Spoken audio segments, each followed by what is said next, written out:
Well, hello, everyone. Welcome to today's session online here with ConnexFM. And we just want to say hello to the West Coast. And I think it's probably still a little bit of morning time in the West Coast, but an afternoon to the rest of the country and Canada and whoever else may be tuning in. We hope it's a lot. We just want to welcome you to this first ever fireside chat from our DEI committee. And before we get going, just a little bit of housekeeping. If you have any questions for our panelists today, you can submit your questions at any time during the event.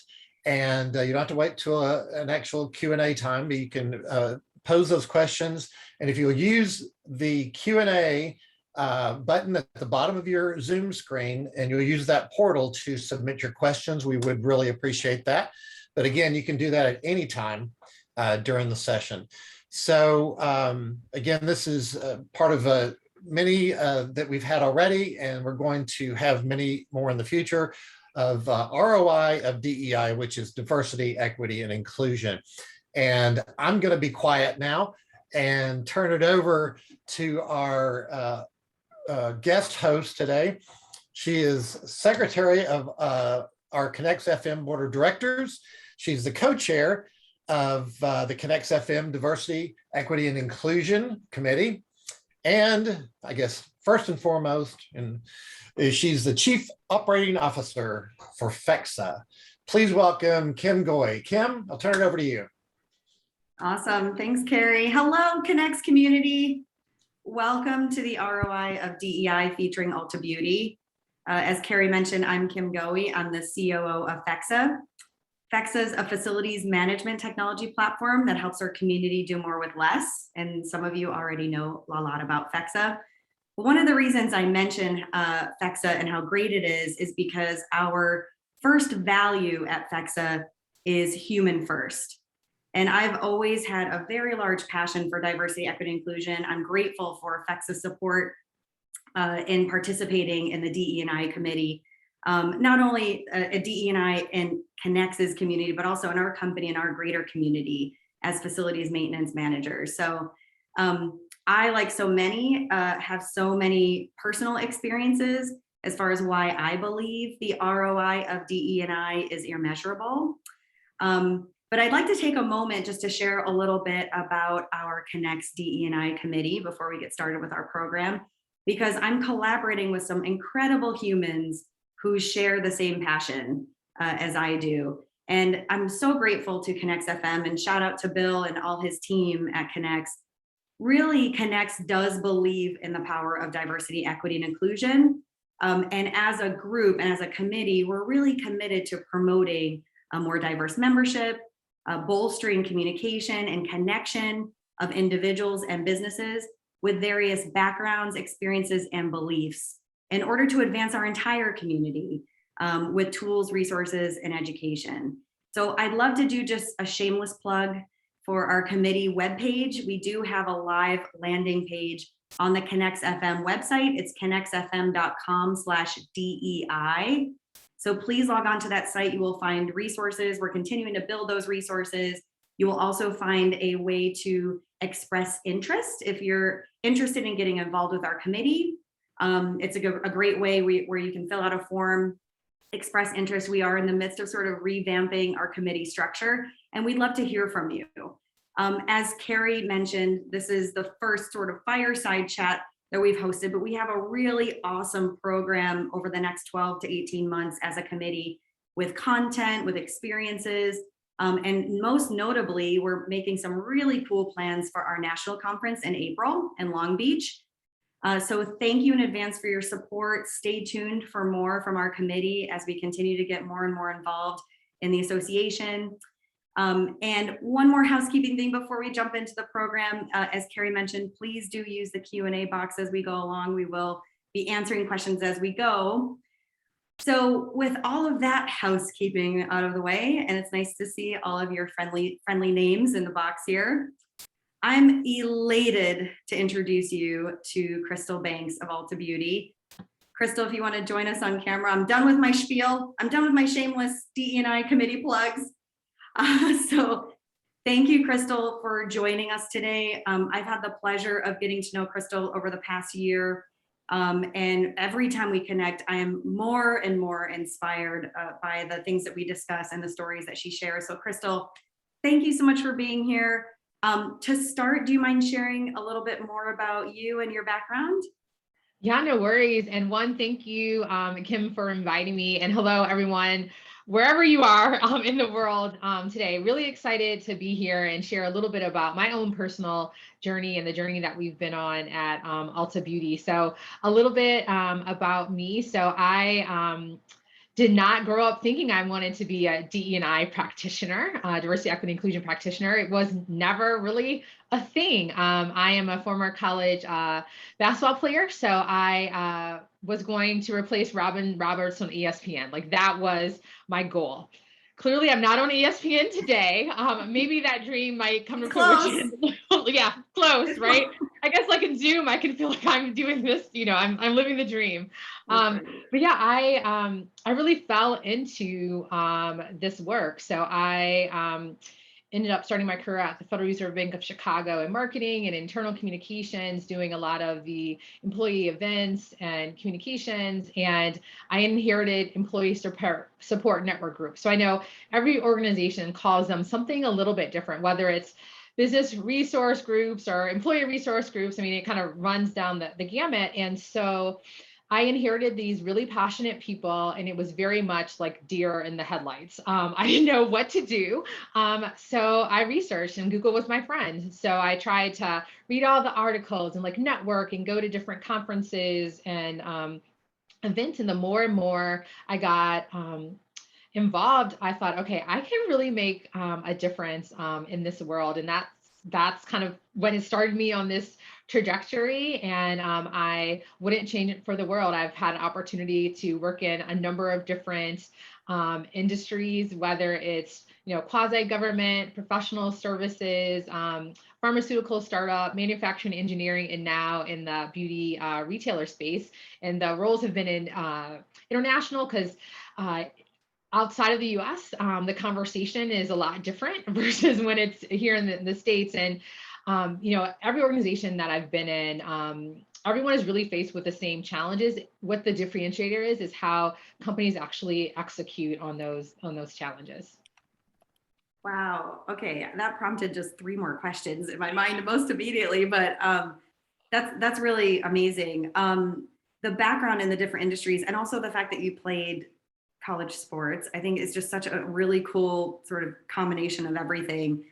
So being in the business world and having exposure to a lot of different jurisdictions, but also different industries, why do you feel diversity, equity, and inclusion is crucial to business, just business as a whole?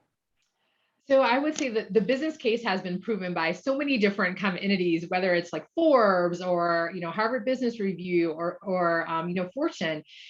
We know that when you have greater diversity, it has an impact on your bottom line. So there's financial incentives as well.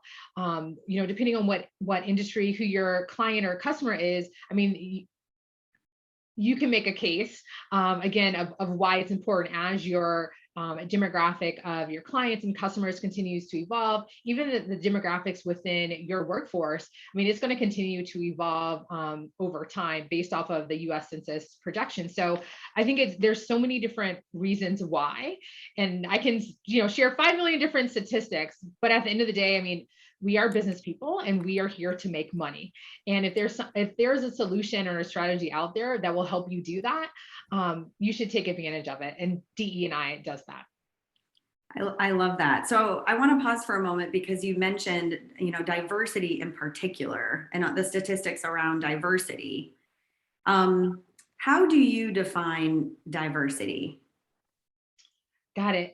So the way that I think about diversity, it's really about the unique characteristics that everyone has, right? So there is this amazing diversity wheel that we use at Ulta Beauty, which highlights there's 36 different dimensions of diversity.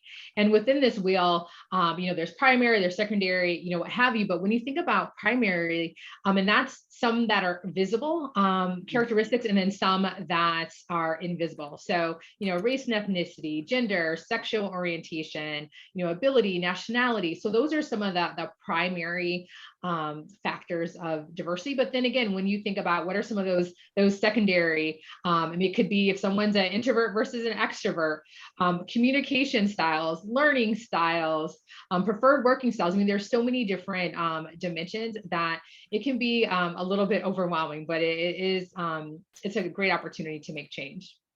Yeah, I think so too. And I love the definition. I love the visible versus invisible. I haven't heard it phrased that way before, but it is so true. And it's something that we as a committee have really tried to impress upon some of the programming. Is so often these days you think about diversity and you think about race, or you think about gender or sexual orientation, because those are the really prominent ones. But you're right, there are so many other reasons that folks are diverse, different experiences, different beliefs, different education levels, different learning styles. I love the learning styles one because that's so true. So really that level of diversity, I think we sort of have to break through this concept that diversity is only race. And I know that the media doesn't necessarily help us with that concept. And there's a lot of other reasons why it's easy to attach diversity just with race, gender, sexual orientation, those things. There's so much more to it than that. Mm-hmm. So I love that definition. Since you mentioned Ulta Beauty, I'd love to get into a little bit about what you're doing with Ulta Beauty since you've joined, and how has the DE&I initiatives that you brought to the table, has it affected business and also the culture at Ulta? Yeah, no worries. So I've been at Ulta and in the role for about 2.5 years. And so when I first got to Ulta, what we had from a diversity, equity, inclusion perspective is we had champion diversity as one of our core values. And then we had inclusion as one of our core competencies that, regardless where you are in the organization, you will be evaluated on that. So if I look back to where, we started and where we are today, and I noticed that my screen froze and it looks a little bit crazy. So let me stop my camera and then I will turn it back on. Okay. Yeah, that was a great. Yeah, you were frozen in.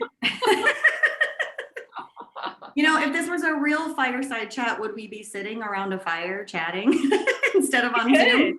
We could. I'm just we'll do that next time. There's a fire, right next to me. Well, I do have a candle burning, so I guess that works. So we'll check that box off. So I would say, we are still fairly new on our journey and kind of our maturity level as it pertains to DE&I, but I've been really proud of what we've been able to do. So traditionally, DE&I has more so been like an HR focus, right? So how do you change some of the processes in HR, whether you're thinking about, talent acquisition, enterprise training, learning development, and like so on. But the way that we've been approaching it at Ulta Beauty is it's all hands on deck, the entire enterprise.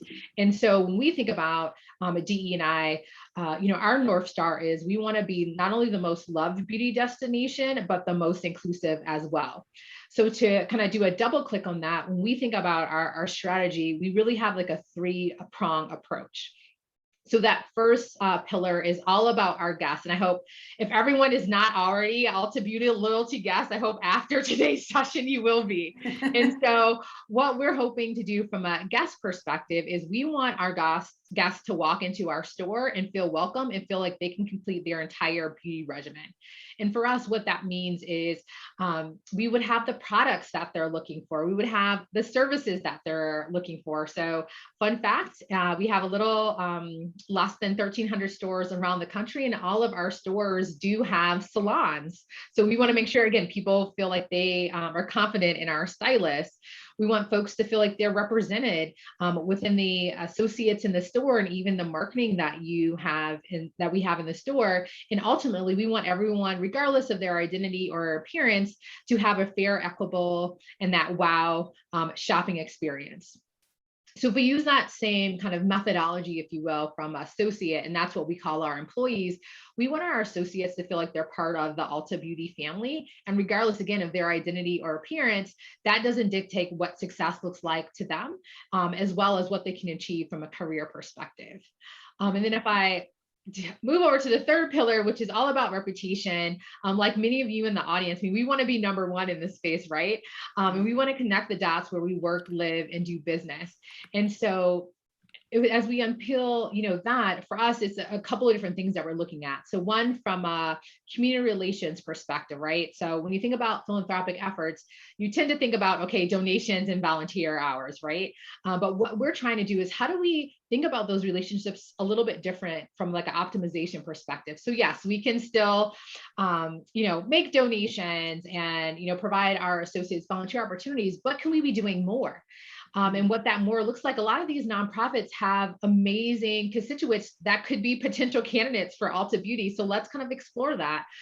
We have some amazing, talented folks here at Ulta Beauty that can lend their talents in the nonprofit world. So can we use those relationships to help from a, development and advancement perspective? And then also too, from a supplier diversity. So all of these three pillars, we have probably over 60 associates around our enterprise that are really helping us advance this meaningful work that's guided by our executive D&I council. Oh, that's awesome. Is your executive D&I council, is that a formalized entity that the staff is involved with or has a say in, or how is the composition? Yeah, no worries. So our executive DE&I council is literally our C-suite leaders. Okay. And then we have an opportunity to touch base with them on a quarterly basis and keep them abreast of what's happening within our D&I world. What are some of those trends that we need to stay on top of? As well as what are some of those best practices that we can leverage from other organizations. So they've been really great from a guiding influence perspective. I would also say we're fortunate to have Tracy Ellis Ross, who, not sure if everyone is familiar with her, but she is a celebrity, activist, kind of all the things. And she is the founder and owner of Pattern, which is one of the hair care lines that we have at Ulta Beauty. So she's also providing us that external perspective and has certainly been able to provide advice and counsel as we've embarked on the journey as well. That's awesome. I was recognizing as you were explaining sort of how the council's working and the partnerships and things, in this day and age, I know you and I were talking about this before, Crystal, where in our industry, we are reactive. We are putting out fires every day. We are trying to figure out how to clone and multiply ourselves every day. And we're so reactive that sometimes it can be challenging to step out of sort of that reactive mode and think outside the box. And it sounds like you all have really done that, where you're thinking outside the box. Who could we partner with to help with our initiatives? How do you make time for some of the strategic work that you're doing in addition to the execution? How do you find a healthy balance between both? So is there such thing as balance? Okay, fair. Fair enough. So this word balance, it's a trick word, isn't it? So let's say harmony. Harmony, okay. Oh, I like that. So a couple of different things. So we have always had a very lean and mighty team. So when I first started, I was a mighty team of one. Now I have been morphed into a mighty team of two, soon to be mighty team of three. And so what we've had to do is just be really scrappy.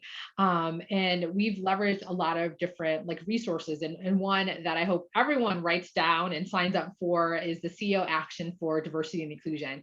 So it was started a couple of years ago by the leader of the professional service firm, PwC. Okay. And basically it's over 2,000 companies, and how you get to be a part of it is your CEO has to commit to 4 things, and 4 basic things. So I think and don't quote me on this, so it's been a while since I looked at it, but it was, promoting unconscious bias. Yeah. It was, sharing best practices among members of the coalition.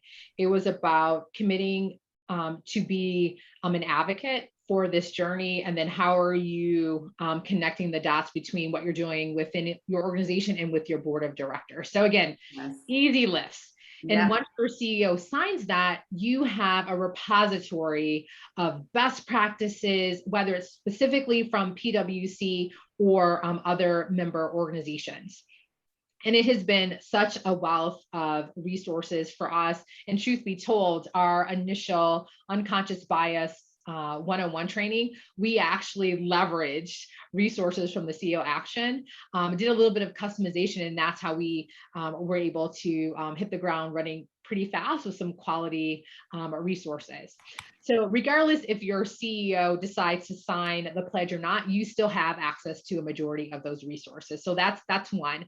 Another resource that has been fundamental to us is we have a membership with Catalyst. And so Catalyst has some free resources and then some member only resources, but essentially Catalyst has had, they are a nonprofit in this space and really looking to advance women around the world. That's kind of their mission, but they also have thoughts and opinions about all aspects of diversity and inclusion. And they have a lot of like research, infographics, training, you name it, you can find it on their website. So what we've done at Ulta is we've actually taken some of those infographics, made a couple of revisions, and made instant resources available to our associates. We've also, another resource that we've used is CIRMA, which was formerly known as Diversity Best Practices, and same thing. I mean, they have amazing tools and resources. One of the things that I really appreciate about CIRMA is they have quarterly DE&I conferences that kind of rotate, well, pre-COVID, they rotated around the country. And so it was great to have different associates in different parts of the country being able to attend these different events. So I would say between the three, they have been such amazing resources for us. And the last one that I would add is Diversity Inc. So if folks aren't familiar with Diversity Inc., they're kind of like the creme de la creme of DE&I benchmarking. So if you want to understand how do you compare against other top companies, it's a free benchmarking tool that you can like leverage. And the thing I love about it is that not only can you benchmark yourselves against other organizations, the questions also spur some reflection to understand, hey, maybe we should be doing X, Y, Z, or maybe, as we think about our strategy next year, we might want to add a few components. So I think it's a great barometer check as you think about your strategy moving forward. That is amazing. And I was actually taking notes as you were, so hopefully the audience, as we're doing this, hopefully actually once we post this video, I'll get from you, Crystal, the websites that you were mentioning so everyone can reference it.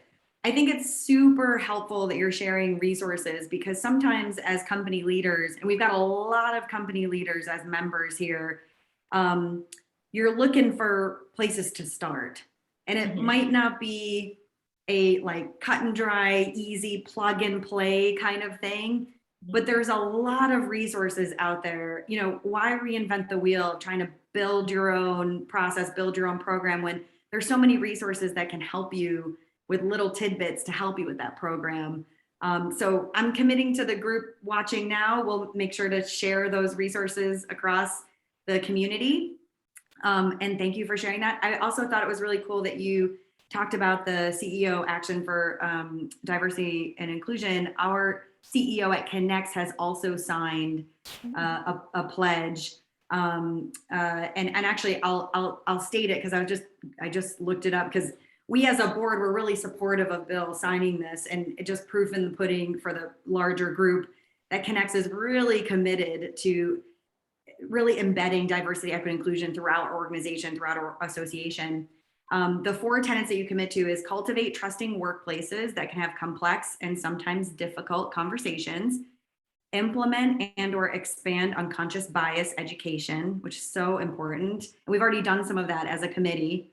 Share best and unsuccessful practices, because let's face it, we learn best from our failures, right?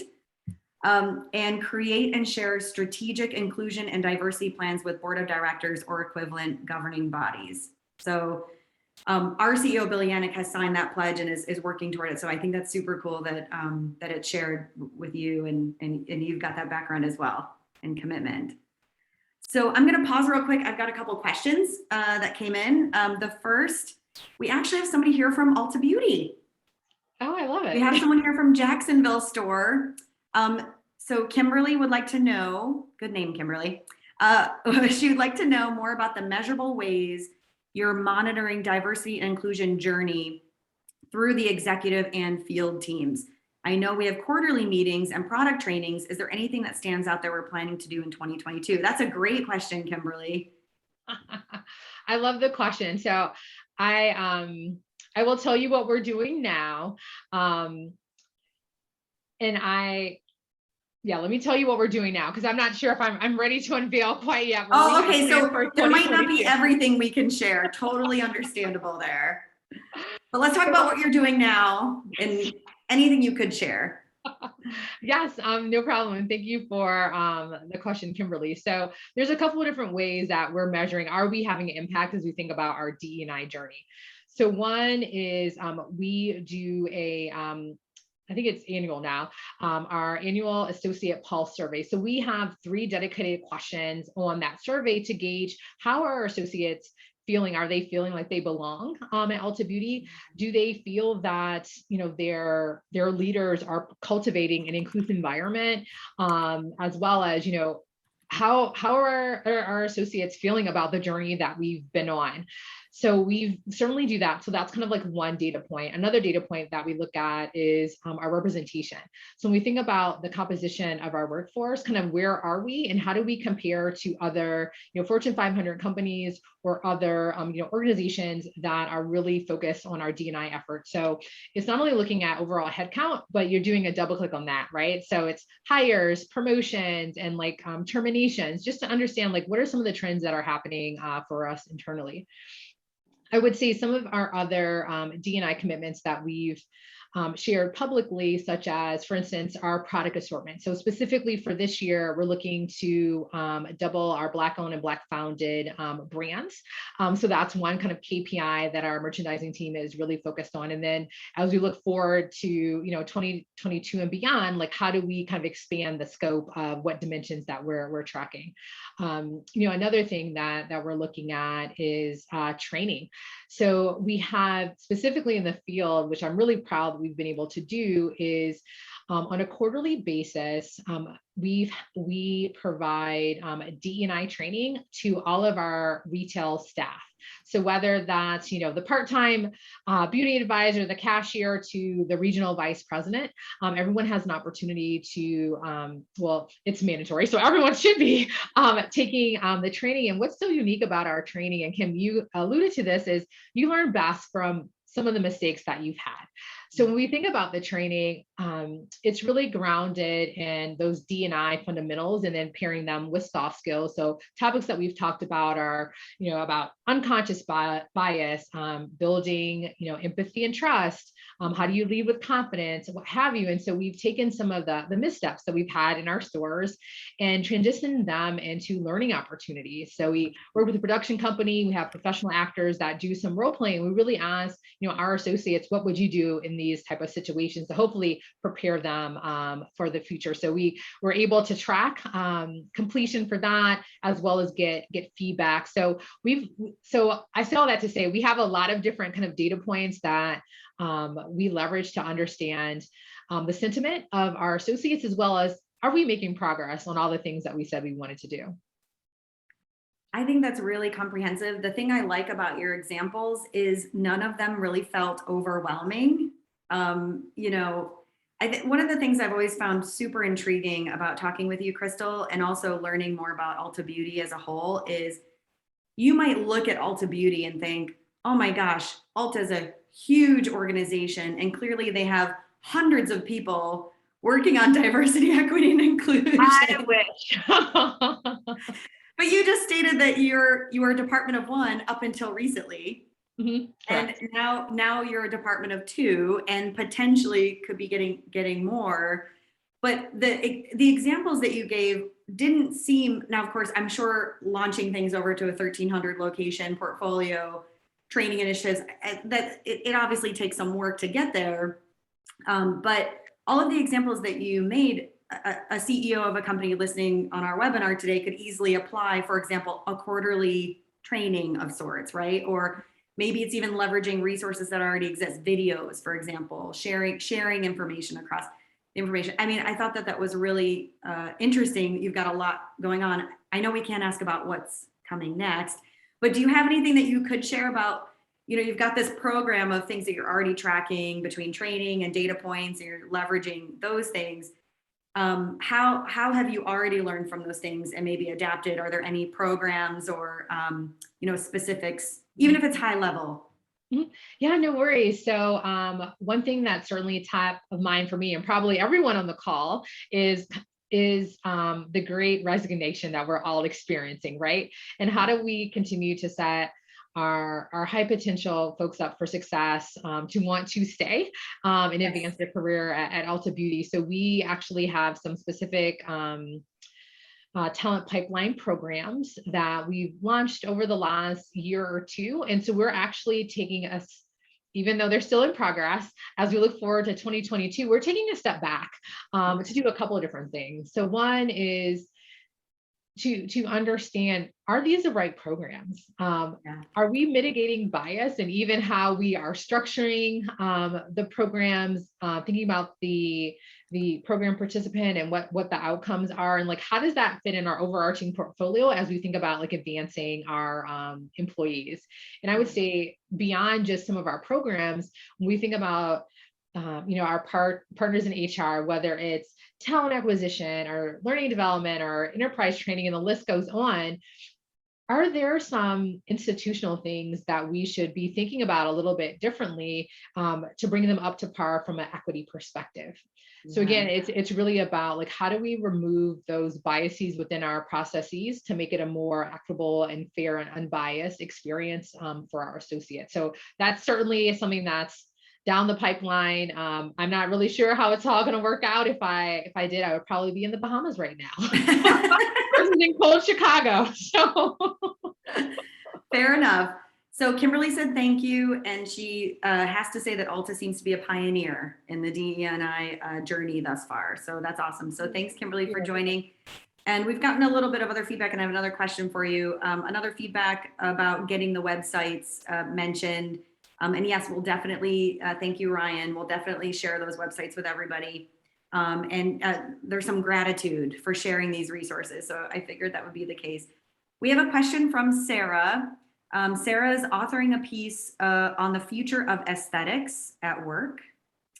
And as the beauty industry slowly includes more POC employees and owned brands on the shelves, how can it also move the needle on what looks are considered professional versus unprofessional? What a really stellar question. I don't know if you know the answer to that, Crystal, but I would love to know if you do. And then she obviously goes on to say, this piece of the DEI puzzle is, of course, something that executives across industries need to work on, but isn't it connected to what's championed by the aesthetics industry overall? Very, very poignant question. What are your thoughts on that, Crystal? Yeah, so I thank you for that layup. So I could talk a little bit about how we've been thinking about it from Ulta Beauty, because we literally just changed, specifically in our retail stores, our dress code policy to be more inclusive, equitable, and fair. So within our policy, we not only had kind of copy, we actually had pictures of what we deemed as being professional. And it wasn't inclusive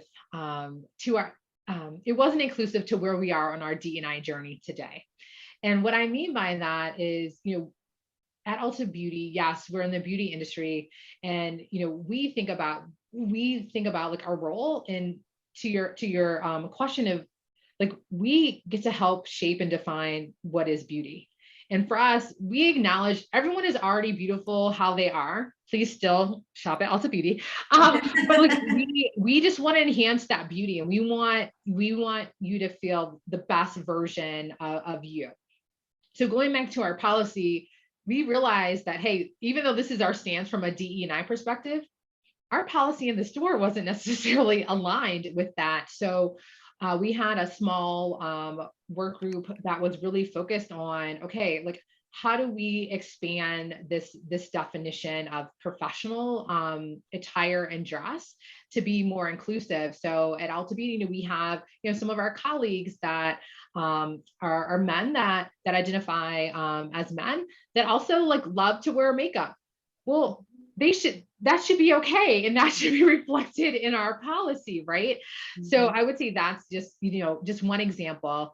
And then to your second question, I would say within the last couple of years, when we think about the Ulta Beauty brand, and hopefully you guys have seen and started to experience this, is we're changing what beauty means. So I would say even if we went back to 2000, I think it was 2005 to where we are today, it is night and day. So in 2005, when you thought about some of our marketing, it was really just one aspect of beauty. So it was a mid-20 white woman, either blonde, blue hair. That's kind of what it looked like, right? And now in 2021, we have changed that. I mean, we have all different shapes and sizes of people within our campaigns. Even, we've looked at, disabilities, sexual orientation, which have been in our campaigns. So whether this is, ads or our commercials, we really try to continue to push the boundary of what beauty means. Yeah, I love that. Sarah also shared, and I guess I could share this in the main chat with everybody, but she shared there's a resource tool at Gender Fair that has a professional services evaluation. So I could share that with the group also with the final video of this. So another question I have for you is sort of not really related to the specifics of what you've been doing, but how people have been feeling. Mm-hmm. So, you mentioned, the inclusion aspect is such an incredibly important part of DE&I. You can have diversity all day long, but if people don't feel like they're included and they don't feel like they're participating, that's a big thing. Have you had to adjust or adapt? And we've talked about this as a DE&I committee, by the way. Have you had to adjust or adapt because you feel like people are maybe a little fatigued on the discussion of DE&I? There's been a lot in the news. It's just been an ongoing discussion, rightfully so. It's a long overdue discussion, but it's just been sort of in our faces a lot. How do you approach that? Yeah, I would say DE&I fatigue is a real thing. And so what we try to do is balance our approach. So, and this goes back to those 36 different dimensions of diversity, right? So based off of everything that happened in 2020, I would say the conversation was more geared towards race, quite frankly, right? Because of everything that was happening. And so what we've tried to do is just expand the conversation in a couple of different ways. So at Ulta Beauty, even though we have 35,000 associates, as of today, we still do not have business resource groups. And so what we have is a precursor. And really what we've challenged those associates, and those associates kind of raise their hand because they want to help shape and be a part of our D&I journey. And so what we've done is we have identified as an enterprise, what are those diversity and inclusion moments that matter to our associates as well as our guests. And let's kind of put a line in the sand of what are those moments that we're going to recognize. So we have a master calendar that allows us an opportunity to celebrate and acknowledge a lot of different differences throughout the calendar year. And then, for us, because we're consumer facing, we also partner with our colleagues at marketing and merchandising to understand for some of these moments, like a Pride Month or Black History Month, is it a 360 approach? So beyond just internal programming, how are we bringing our guests along the journey with us? So whether it's .com, the mailer, what have you. So expanding kind of the conversation to include other communities. Another thing that we've been doing is acknowledging mental health. So I want to say, what is it? Either April or May is National Mental Health Awareness Month. And so we've partnered with an external like vendor, and we've been doing kind of, well, it's actually starting this month, but we plan to do quarterly sessions to just help employees with all the things in life that people are experiencing for a number of different reasons, but just provide that support. So again, most people wouldn't necessarily associate mental health with diversity, equity, and inclusion, but like we're helping to bridge the gap. The other thing I would just highlight that's been really helpful for us when you talk about how do you kind of foster that sense of understanding and awareness is sharing lived stories and experiences of our associates. So for all of those kind of key moments, so again, Women's History Month, and you kind of go down the list, we leverage our associates' voices to tell their stories. And that has been so impactful and so enlightening in so many different ways for our executives to our individual contributors. And I would say that has been a part of our secret sauce to really kind of create this culture of understanding and awareness. Yeah, and trust, right? You have to have such a strong culture of trust to share a story. Mm-hmm. And I'm sure that's such a hard part. I know I keep referencing our DEI committee, but I see some of us on the call here, and I'm sure you're thinking the same thing.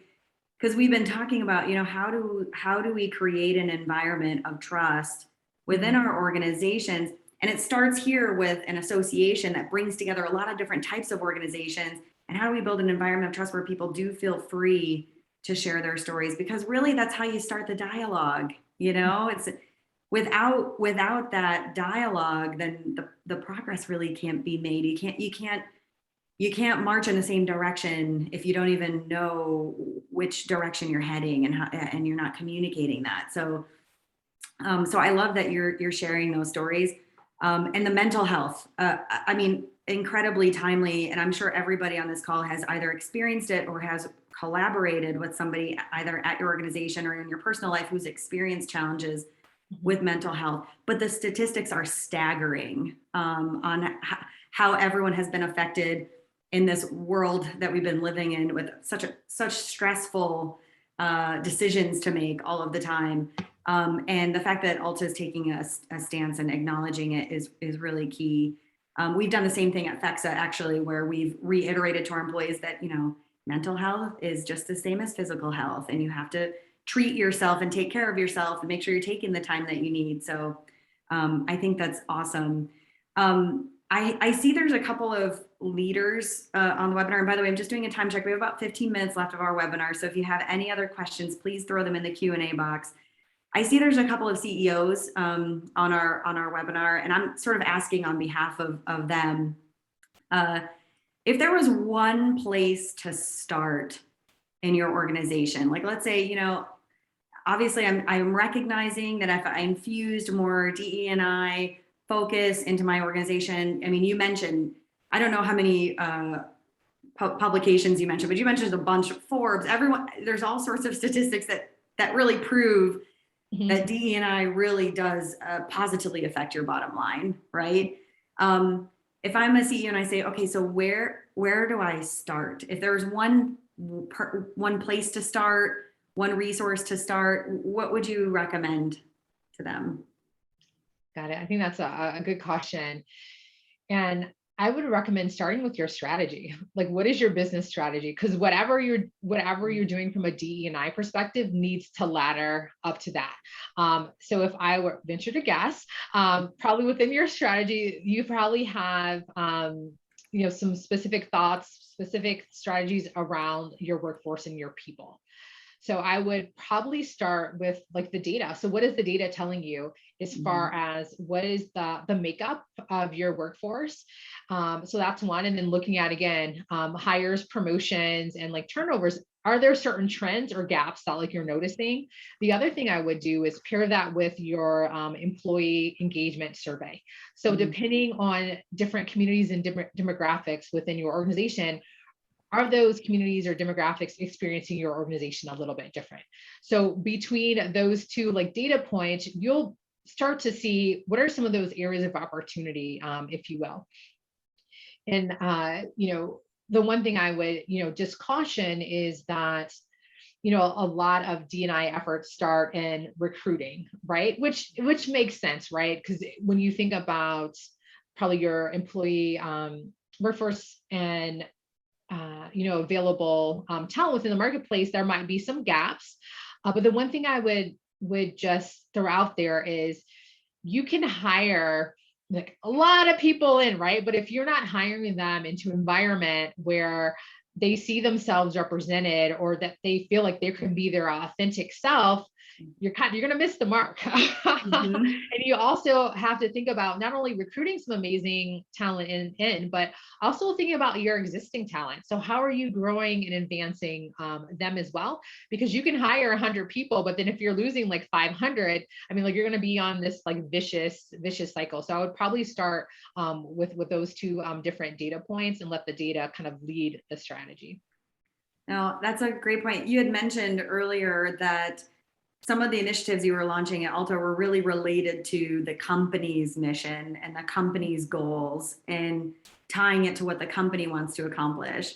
And I think that's really poignant because when you talk about DE&I, it's not some separate thing that kind of stands on its own. It's sort of a living, breathing, moving, growing thing that really is infused in everything you're doing as a company. And really, when you've got values like Ulta does, it's easy to associate kind of some of the starting points with those values and who you are as a company and what you want to accomplish as a company. So I think that's really, really good advice. I did mention, Crystal, we are so busy often with tactical stuff as just, again, the nature of facilities, just encouraging folks to take the time and go through those exercises. I didn't prompt you for this, Crystal, but I know you had shared before that there's lots of great consultants out there. There's lots of great resources that can be engaged for a relatively low cost if you need some guidance, right? You'd shared that with me at one point. Definitely. And how do you find those people? I'm just curious if there's, because I'm sure Ulta's used them, right? Yes, we sure or does the Department of One do everything? No, I'm sure. Oh, no. So I'll just be super transparent. So our consultant on record is like Korn Ferry. And so Korn Ferry helped us not only think about like our strategy, they just provided us some counsel because we want to be number one, right? Like not only am I super competitive, Ulta Beauty leaders are super competitive, right? So we wanted that intelligence analysis as well. So yeah, Korn Ferry helped us not only think about like our strategy and kind of have helped us along the way when we've had some missteps, but also too, one of the programs that we recently partnered with them was really kind of a game changer for us as we think about how do we kind of cultivate inclusion. And so the reason why I say that is, different initiatives and programs and even communications are going to touch and reach people a little bit differently. So it's really important to have a hybrid of a lot of different approaches because you never know what's going to really resonate with each like individual. So the program that they helped us launch a few months ago was called Stronger Together. And it was based on the premise that it takes 21 days to form a habit. So at Ulta Beauty, we want inclusion and inclusive behaviors just to be a habit of how associates interact with one another. And then specifically within our retail stores, how our associates interact with our guests. So we came up with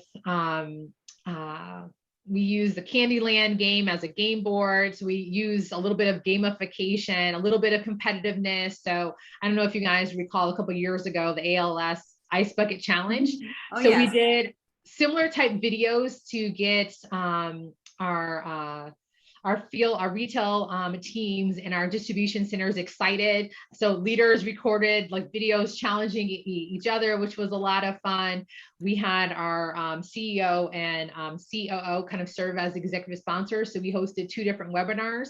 So the first webinar, our CEO and COO really gave us some insight on the journey that they've been on in the last year as it pertains to diversity and inclusion, which is really amazing and insightful and inspiring.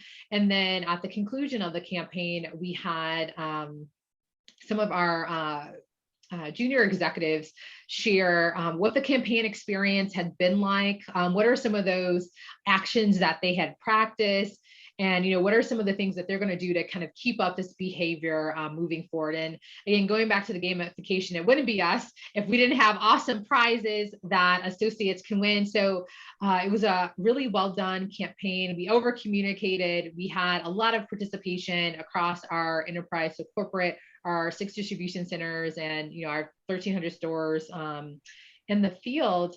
And I think it really, hopefully, it will live on. That's certainly the hope.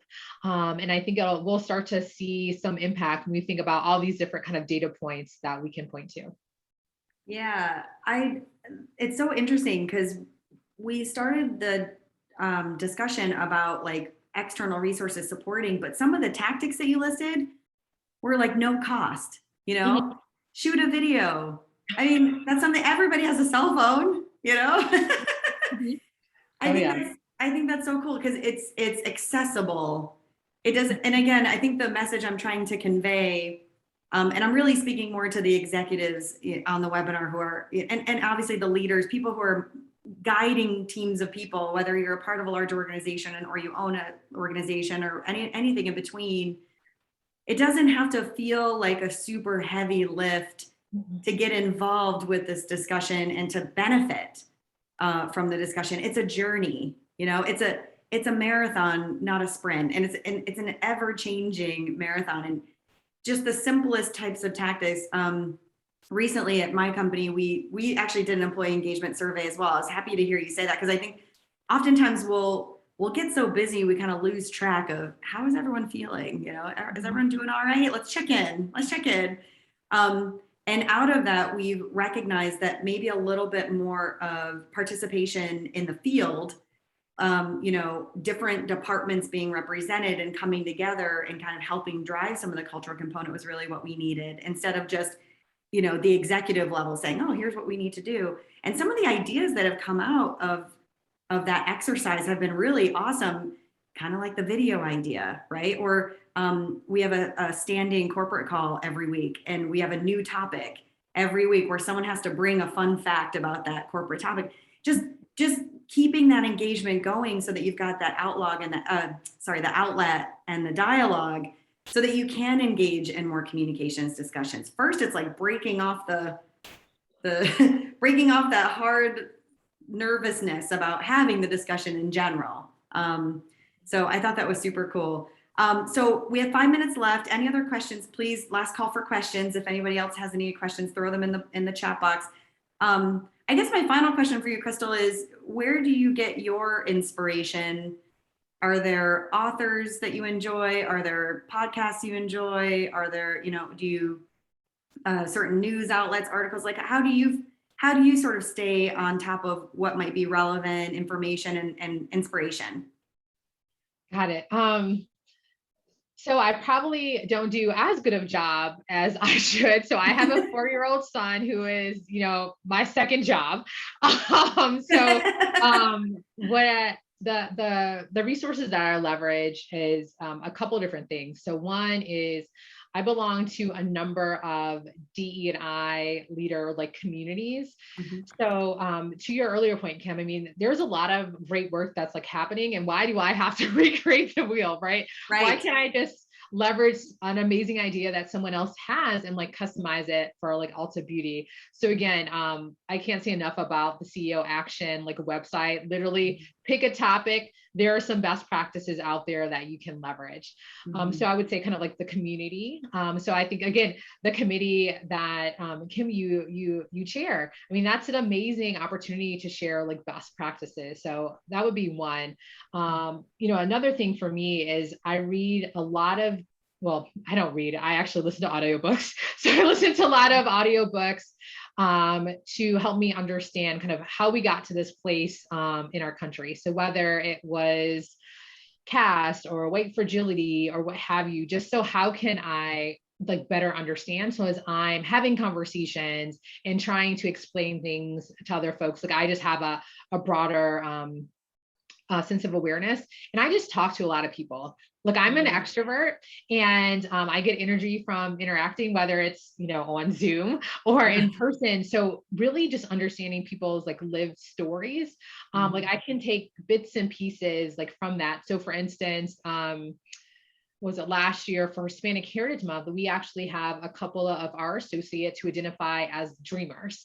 And so I had, read a little bit about it like in the news, but it didn't necessarily pertain to me or anyone kind of like in my like circle. So I just didn't know that much about it, but man, by hosting the session, I learned so much, and not only myself, but my colleagues here at like Ulta Beauty. So taking the time to get to know people that, are from different walks of life from yourself is such an amazing way to just continue to educate yourself within this space. Oh, I love that. The dialogue. One of the questions that came in, what are the great D&I communities? I'm going to do a shameless plug. I'll let you think about any specific communities you might want to shout out. Shameless plug for ConnexFM.com/DEI. We do have a community forum on there. I will tell you, it has not been really appropriately leveraged up until now. We know it's a tool available to us as a committee, but I would love to invite anybody interested to please join that community forum so we can start a dialogue there. We're going to get better as a committee about sharing information there, starting conversations there. So ConnexFM.com/DEI. And then any DEI communities that maybe you could send people to engage? Yeah, so I would say for all of those folks that are in the retail space, you can just email me. So I chair the RELA D&I Leadership Committee. So please feel free. Would love to have more members. For those that aren't in retail, I would say check out LinkedIn. So the reason why I say that is what I've noticed is these committees, some of them are more kind of like local, like city based, and then some are like industry based. So it's really kind of across the board. And if you are like a D&I leader specifically, you can email me because there's different groups, additional groups that I'm a part of as well. Yeah, I think LinkedIn is a great offer there. I found a lot of good content on LinkedIn too. Crystal Banks, thank you so much for your time. Really, it's been such a pleasure. Thank you, Connex community, for joining us. We will be posting this video webinar on our landing page. So if you missed any part of it, or if you want to share it with any colleagues, look for that communication coming out from us soon. Can't thank you enough. Have a wonderful day. Thank you for sharing this time with us. Thanks, Crystal. Thank you, Kim. Thank you, everyone. Have a good one and good luck. You're amazing. Thank you. Thank you. Bye. Bye-bye.